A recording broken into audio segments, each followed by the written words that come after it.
El abogado de Faceta acaba de hablar nada más salir de la indagatoria. Escuchémosle. Estamos con el doctor Medina Allende. Doctor, estábamos hablando recién de un horario.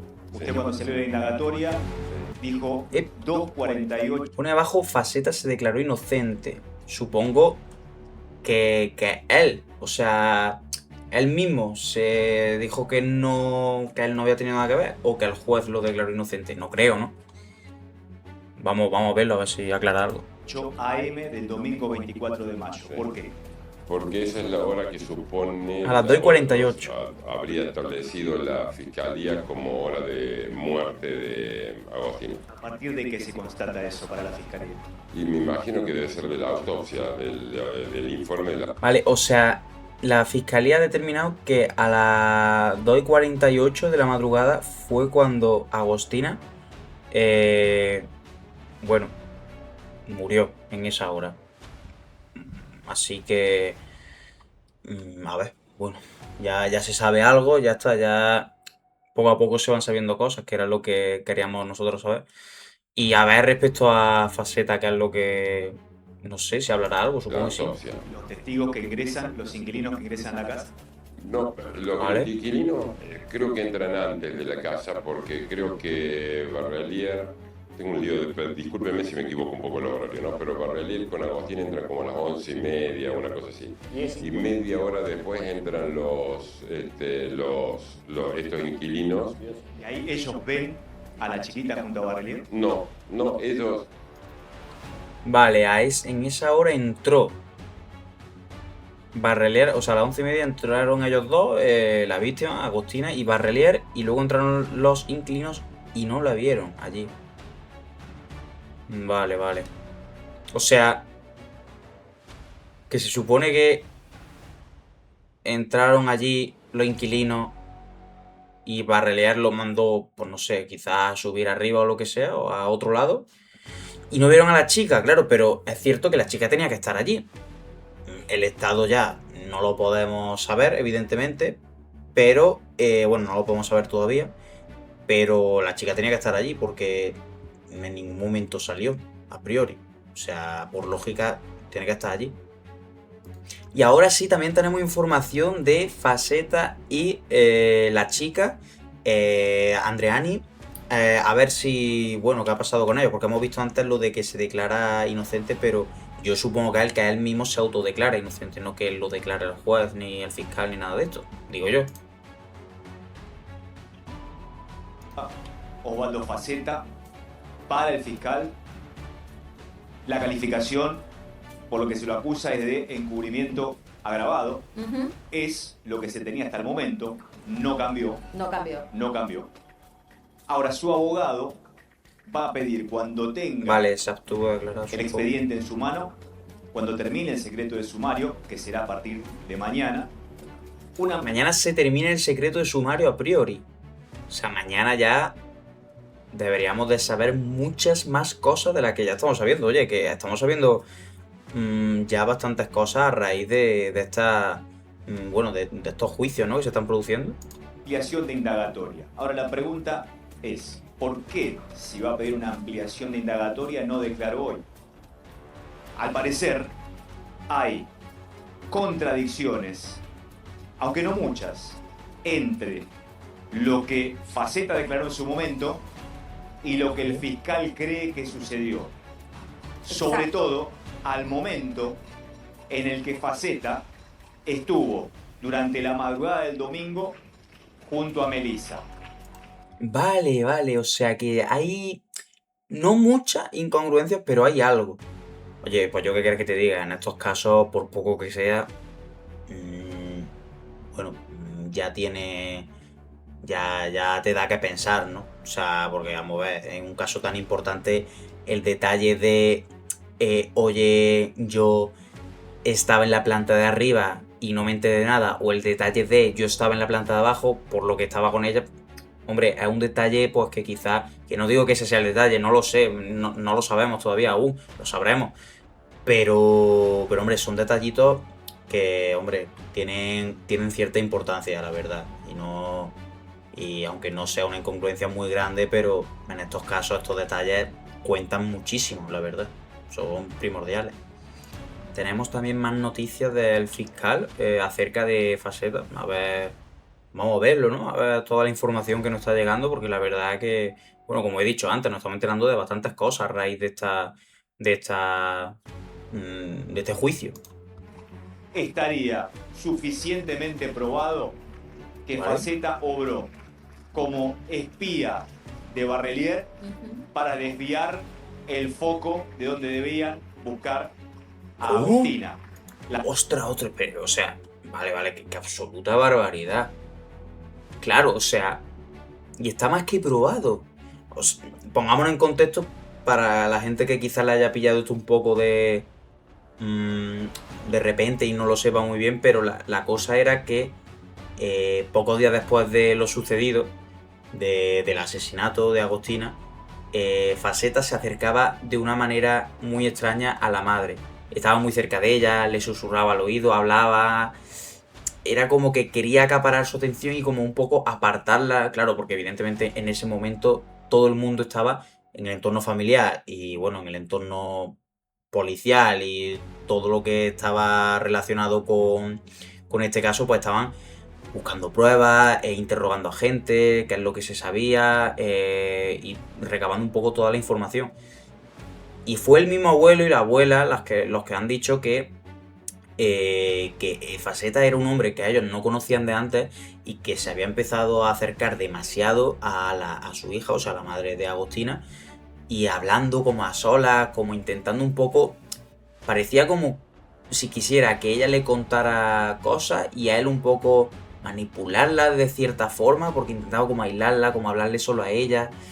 Luego también se descubrió que bueno, que la madre le mandaba audios contando cosas, entonces Faceta estaba enterado de todo, de cómo iba la investigación, de cómo se estaba iniciando, qué sospecha había, hasta dónde sabía la familia, hasta dónde no. Y luego también estuvo la parte de esas llamadas extrañas que le hacía, se cree que era Faceta, no sé si se habrá probado, pero bueno, todo apunta a ello porque los abuelos dicen que cuando eran llamadas que estaban silenciosas, pero que a veces decían alguna palabra, un poco así como al aire, que era como una llamada bastante turbia. Entonces, en una de estas consiguieron entender las palabras que decían y ellos identificaron esa voz como la de Faceta. O sea, que ya esto va encajando y no es que él lo hizo porque quizá estuviera involucrado como tal, sino porque igual Barrelier le pagó dinero para que él hiciera un poco de topo y bueno, le transmitiera toda la información de en qué estado estaba toda esa investigación y cómo estaba la familia, cómo estaba dirigiéndose toda la operación, porque evidentemente Barrelier era el culpable, entonces le interesaría saber toda esta información. La casa de la calle del Campillo. Solo por eso se lo mantiene en prisión con la acusación de encubrimiento agravado. Exacto. Vale, lo van a mantener ya en prisión. Bueno, pues, ¿qué quieres que te diga? Bien hecho, ¿no? Porque, claro, no sé hasta qué punto. O sea, evidentemente él no puede decir que no sabía nada. O sea, él hizo de espía, ¿vale? Que él no supiera nada de lo que había sucedido, pero en el momento en el que Barrelier le dijo, che, Faceta, hazme de espía, vete a esta familia, vete a esta mujer y a ver qué información saca. Hombre, ahí ya, como última instancia, en el momento en el que Faceta llegara al lugar de los hechos, hablara con la familia, ya se enteraría de qué había sucedido. Se enteraría que Agostina pues era una chica de 14 años que había desaparecido, nadie sabía dónde estaba, todo pintaba muy mal. En ese momento, como último momento, es cuando Faceta se podría haber enterado de eso, porque puede ser que Barrelier no le contara nada, le dijera, no, simplemente escucha, habla con ella, pregúntale acerca de, bueno, de tal, y luego ya me dice lo que te cuente. Puede ser que Barrelier no le contara nada. O sea, puede ser que él fuera a la casa y no se enterara de nada. Puede ser que Barrelier le dijera que hiciera esa función de espía, por así decirlo, y no le contara nada. Pero no puede ser que él hiciera la función de espía y no se enterara de nada. O sea, es completamente imposible, señores. O sea, sería ya estar sordo. Y evidentemente, si estaba sordo, no podía hacer su función. O sea, en ese momento en ese momento tuvo que saber lo que pasaba. Y si siguió adelante y no dijo nada, ni sospechó, ni contactó con nadie, pues encubrimiento. Y al fin y al cabo, pues tienen que mantenerlo en prisión y con razón. Y por lo visto también están hablando acerca del teléfono, de cómo se pusieron en contacto. Y también hay información de eso. Fue Melissa la que le dio. ¿Quién le dio el teléfono? A Agostina Claro. de Barrelier. Claro, eso es una cosa muy importante que quizás sea un detalle así sin importancia, pero no es sin importancia. Porque, ¿cómo se pusieron en contacto? Porque aquí fue donde comenzó todo, después de ponerse en contacto. La mamá dejó trascender que quien le dio ese teléfono en la cancha de fútbol fue Osvaldo Faceta. Y entonces vos me decís, che, pero por dar un teléfono eso no te convierte en cómplice de un crimen. Excepto que conozcas el plan criminal. Claro. Vamos, Sí. es Y además, importantísimo esto. también podés decir que cuando Barrelier le dice no vengas que estoy en algo, debió haber asociado que le había Le dio pedido el teléfono a la mañana. Claro, porque eso Claro. O sea, es cierto que las dos partes en cierta manera tienen razón. El hecho de poner en contacto, dar un teléfono, no quiere decir nada malo. Todo el mundo nos estamos dando teléfonos constantemente cuando conocemos a alguien o cuando nos interesa contactar con alguien, nos damos un teléfono, evidentemente, y no pasa nada, no tiene nada de malo. Pero en este contexto, es lo que dice la periodista. Si luego se dicen entre ellos, bueno, le dice Barrelier a Faceta, estoy liado con algo, y justo ella tenía el conocimiento de que le había dado un teléfono de una chica joven, y que quieras que no, que Faceta tendría que conocer, o sea, tiene que conocer a Barrelier, si eran amigos, si eran compañeros de casa, sabía ese hombre lo que hacía. Todo el mundo conocemos a la gente que tenemos cercana. Por regla general, gente de este tipo, a no ser que sea alguien que te sorprenda, pero Barrelier precisamente no sorprende de hacer este tipo de cosas porque ya se venía sabiendo de hace mucho tiempo. Entonces, Faceta solo tendría que haber atado cabo porque Barrelier tenía historial de hacer cosas malas con gente muy joven. Entonces, solo tenía que haber atado cabo, en verdad. No sé, yo sinceramente pienso que no... No sé por qué, pero como encubrimiento, es cierto que lo encubría y no sé por qué.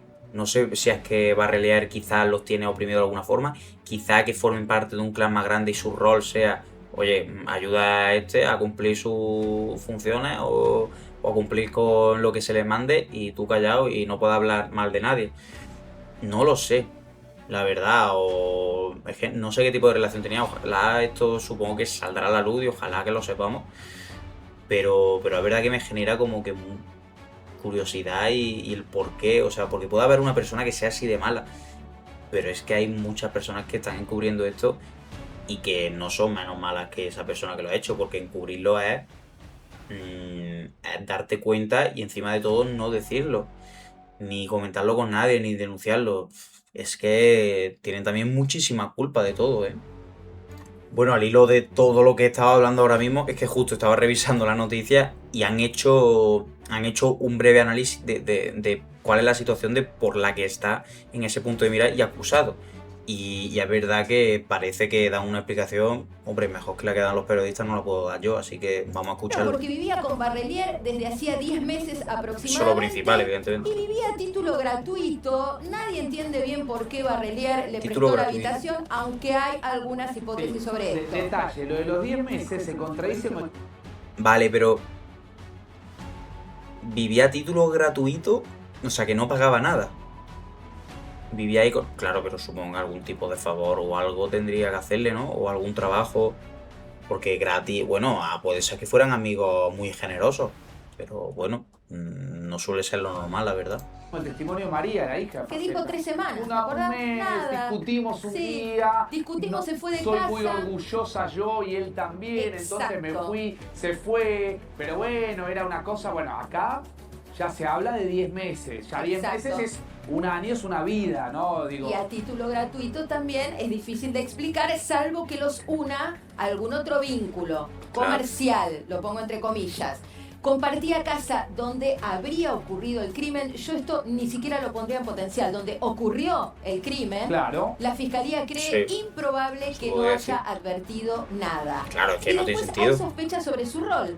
Investigan si Tiene sentido que no ayudó advirtiera nada. a ocultar evidencias analizan si participó de maniobras post-crimen y si envió mensajes a la madre de Agostina. Recordemos que Melissa se comunica con él para que él la ayude a la...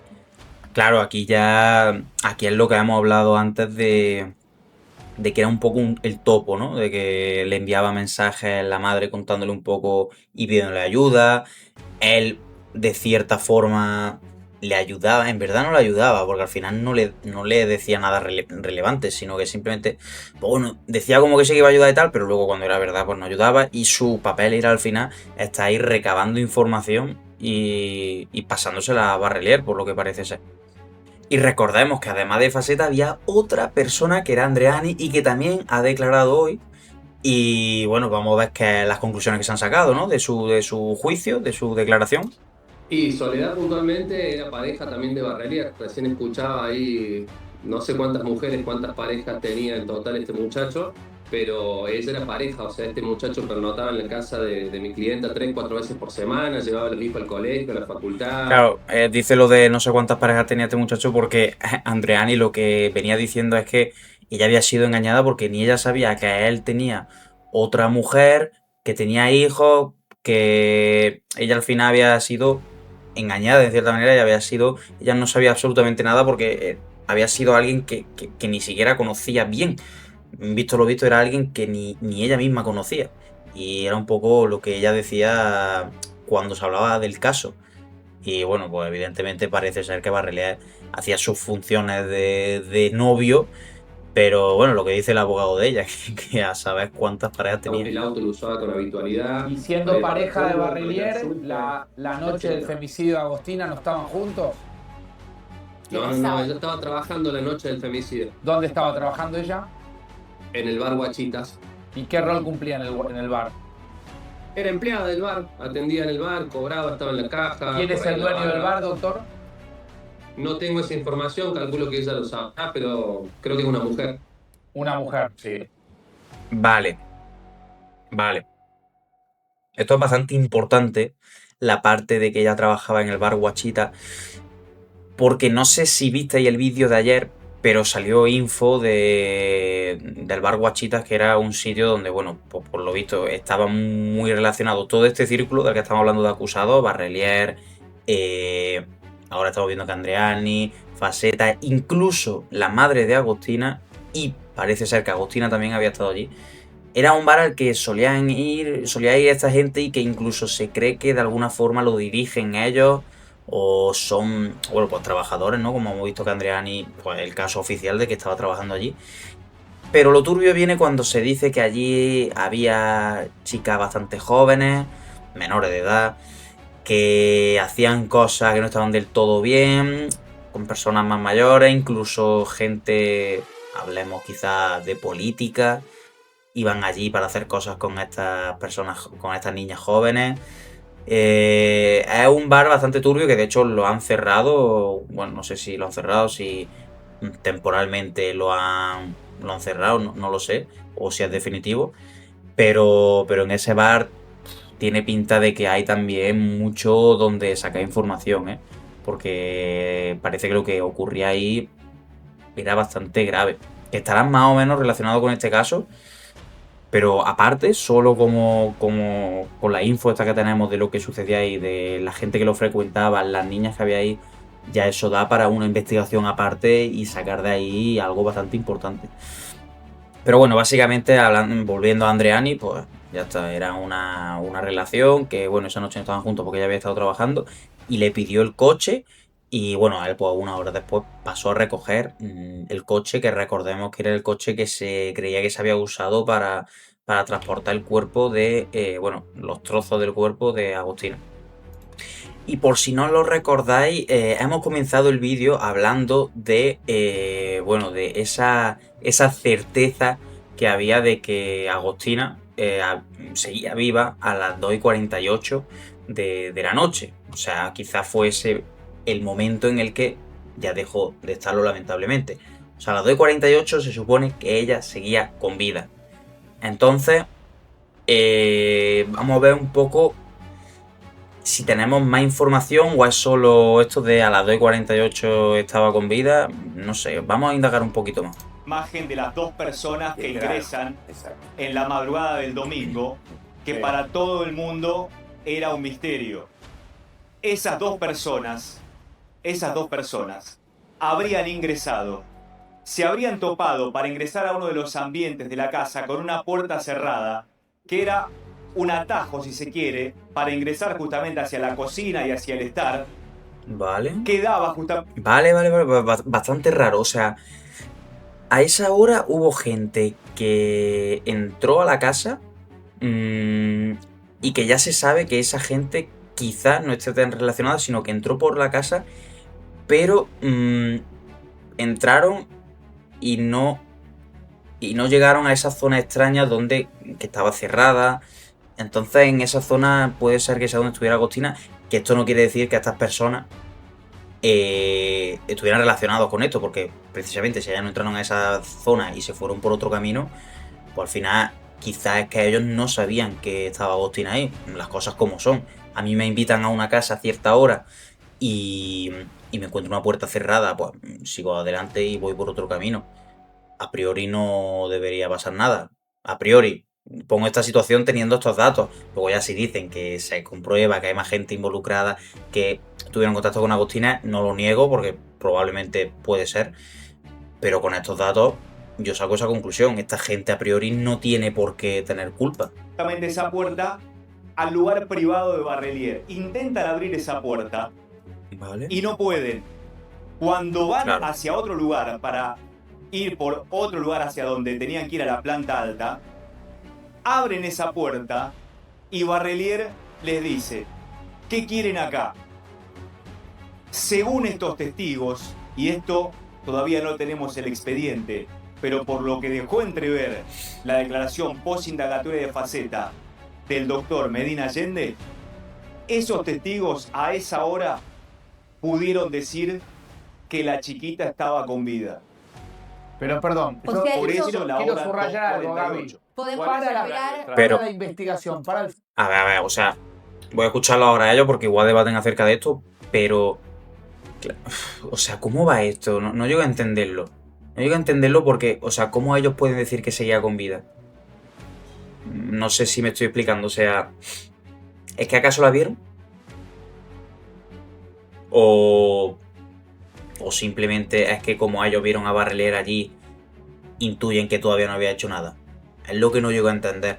¿Por qué pueden decir que a esa hora, que fue cuando ellos entraron a la casa, abrieron la puerta y hablaron con Barrelier, dicen que sigue con vida? O sea, yo diría eso si la hubiera visto, ¿no? Si no, yo ¿cómo puedo probar? Vale, que Barrelier no estaba manchado de sangre ni nada. Vale. Pero hay una cosa que se llama ducha, cambiarse de ropa... No lo sé, claro. Es que como hay tantas piezas en este puzzle y cada día salen cosas nuevas, no llego a entender. A ver si lo explican mejor, porque yo no llego a entenderlo. No sé si ustedes lo entienden y queréis darme vuestra opinión de cómo se llegan a estas conclusiones, pues dejádmelo en comentarios, porque la verdad es que es algo que no entiendo y me quedo con la duda. fiscal. Sí. ¿Cuál es el horario de la muerte? Bueno, Primero, tiene que haber una ventana horaria, no Entre pueden las 11 establecer algo... Entre las 11 y las 3 de la mañana. Sí. Para el fiscal, para el fiscal, sí, pero para el fiscal. Para ustedes explicar. piensen que la víctima fue encontrada 7 días después. La única manera Más de poder las 11. estimar, para poder estimar realmente la data de muerte, una autopsia de una víctima que estuvo en esas condiciones, no hay ningún otro método más que la entomología forense. Sí. Los demás métodos no sirven, tanto el humor vitrio, tanto como la temperatura, rigor. Salvo que uno tenga un testigo que pueda orientar y decir, Exacto. la mató a las Hasta ahora 11 de la estaba noche, viva. claro. Pero Claro. Si no tenemos al desde la testigo, prueba, desde la prueba forense. científica, lo único que te queda es la entomología. La entomología te da un rango de un día. Un día entero, Porque 24 horas. estás hablando de en qué momento la mosca o el insecto necrófago puso los huevitos en la víctima y allí el Vale. crecimiento, entonces hay intervalos. O sea, que establecer un horario exacto. Y el humor vitrio- Vale. Claro, es un poco eso, se dejan llevar un poco por lo que dijeron esas personas que estaban allí, que al final pues son testigos de cierta forma, y eso lo casan un poco pues con esa información que tienen y ya van acercando el rango, pero claro, al final no tampoco se tiene una fiabilidad, se depende de que alguien diga ese rango. Bueno, ese rango no, al contrario, que alguien diga esa hora exacta. de oye, pues yo a esta hora la vi viva, o yo sé que a esta hora esto no había sucedido, porque luego esto parece que ocurrió en otro sitio, y entonces, si al final parece ser, como vimos en el vídeo de ayer, que la sangre no era de Agostina, sería que la habrían desplazado. Entonces, si Barrelier estaba allí, quiere decir que aún no se había ido, por lo tanto la chica estaba viva porque no había sangre suya y ahí no podía haber sido el lugar de la muerte. Puede ser, es la conclusión que yo saco. Pero bueno, sigamos viendo cómo evoluciona todo esto. Ya sabéis, suscribíos para estar al tanto de todas estas noticias, que vamos a estar hablando diariamente, como hemos venido haciendo esta semana de aquí atrás. Y bueno, parece que poco a poco va saliendo información y que se va aclarando un poco el asunto, aunque ya digo, creo que aquí queda mucho todavía, mucho por resolver.